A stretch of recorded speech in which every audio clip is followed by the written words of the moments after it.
most of my childhood life, then went away to college, worked in New York for a while, and then came back here. And that's when I really, kind of got more involved in the real estate. My mom was pretty much a stay-at-home mom, put us through private school. We went to like Catholic grade school. So that was kind of their gift to us, is they invested in education. But yeah, my dad was a truck driver, 30-year truck driver. We seemed to manage, but at the end of the day, we had help. We used to get, I remember some of the, back in the day, like, I don't want to say welfare, but they used to give you like assistance. Now that I look back, I mean, God was good, and it was like a very good upbringing. I had two loving parents, and, that was the main thing. They instilled a lot of love in us. Right. To some extent, I think that might be the key ingredient that I'd be missing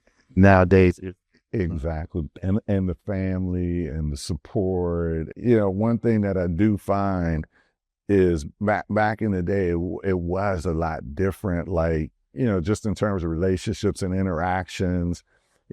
Kids knew each other in the neighborhood. They played sports all in the neighborhood, like football, basketball, baseball, out on the streets. And now I see my kids. I mean, you can literally be in the room next to the person, and, you get a text and it's like the person's right there. It's positives and negatives, but I think the key is to figure out, how you can use the, new technology to help. When you were young, what did you want to be when you grew up? Is this what you do now? Is this what you, when you were little, said, I want to be a real estate investor. I want to own a bunch of property. I do a bunch of flips. Right. What was your plan? Man, I would say I was probably like most kids growing up, where I wanted to be a professional basketball player. Like, I wanted to be a professional basketball player.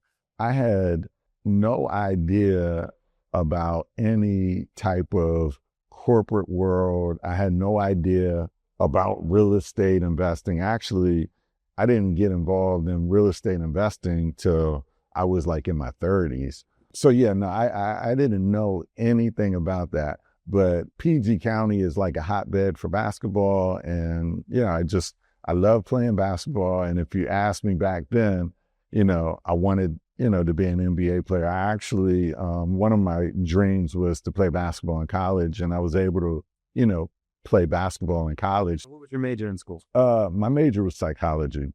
Had no clue what I wanted to study, but I had one of my uncles, he was like psychology, or I think he had said psychology or economics. And at that time, I was like, pick one. Yeah, I was like, psychology sounds interesting, and it sounded easier than economics. Like economics sounded like, a little above my pay grade at the time. And it was probably one of the best things I did, because like we had spoken earlier, if you can figure out how to, control these 6 inches between the ears, like that's the cheat code, for life, is that, the battle is, as they say, won or lost in your mind. Yeah, just like, in sports and in life. Everything. It all comes down to the mind. Yeah, you see that the competitor on the court. Yeah. They look defeated. You get a little extra energy. Exactly. Yeah, it works the same way in business. Exactly. As a motivating yourself. Yeah. When everyone else, you can hit the alarm and hit the snooze button and sleep for 20 more minutes or 1 more hour. And I mean, if you think about it, they always give different statistics about success. And, they say success can be like the top 1% or the top 5%. If you just look at it from a math standpoint, that means that if you want to be successful, you have to be different than 99 other people, right? I mean, it's just the nature of the beast. And if you listen to a lot of like the old school, like mindset people, they'll say that conformity is probably people's biggest problem, is that everyone wants to be like everyone else, but just by mere nature of the beast. If you want to be successful, you can't be like everyone else. You can't be like everybody else. You got to be different. Yeah, you just got to be different. Yeah, like I said, once you kind of figure out the whole mind, and what I find is that what I learned early on, well, actually not early on, but later in life, is that the mind is something that is much spoken about, but very little is understood. Because when you hear the word mind, it's like abstract, right? Like you can't see it, you can't touch it. Most people, you ask them, what is your mind? So like if I asked you, what is your mind? People say the brain. Yeah, people will say the brain or, describe it. And the question becomes, how do you change something that you can't see? And I think the best definition that I ever was able to hear and come up with was from a therapist named Dr. Marissa Peer. And she says, basically, the mind boils down to two things and two things only: words and pictures. And so whenever you hear the word mind, if you relate it to the words you hear and see and the pictures you see and imagine, that is your mind. And ever since I started using that as my definition, it like changed things, because it's like now when somebody says, oh, you need to change your mind, really what they're saying is you need to change the words you're saying, reading, hearing, or the pictures you're seeing, and so it puts a little more concrete to it. Yeah, in other words, change your environment. Exactly. Which we learned, our parents used to say that you're hanging around the wrong crowd. Like if you're if you hang around, four broke bambas, you're bound to be the fifth, so by changing those images of how you will change your whole environment.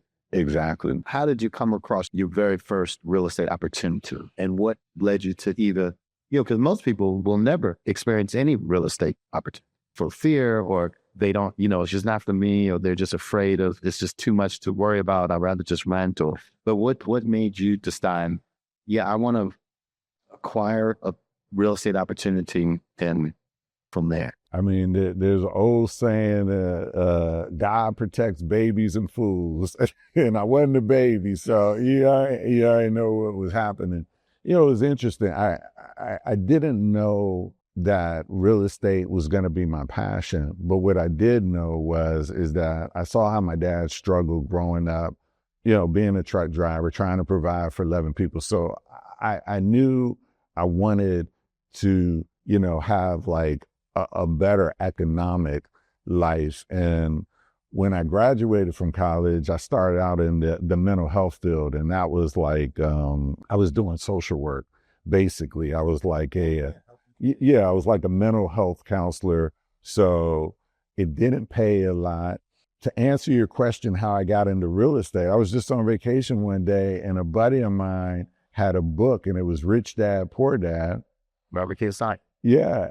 All this to say that college, grad school, none of that mattered. Like once I read that one book, it changed my whole life, where, it said that you could buy your primary residence and you could sell it for, tax free. And I took that one thing, and that was the first transaction. I'd actually had a condo in New York, and I sold my condo as soon as I came back from vacation. Like literally, like the book said, I sold it. I think I'd gotten like $40,000. After seeing that $40,000 check, I was like, this is what I want to do.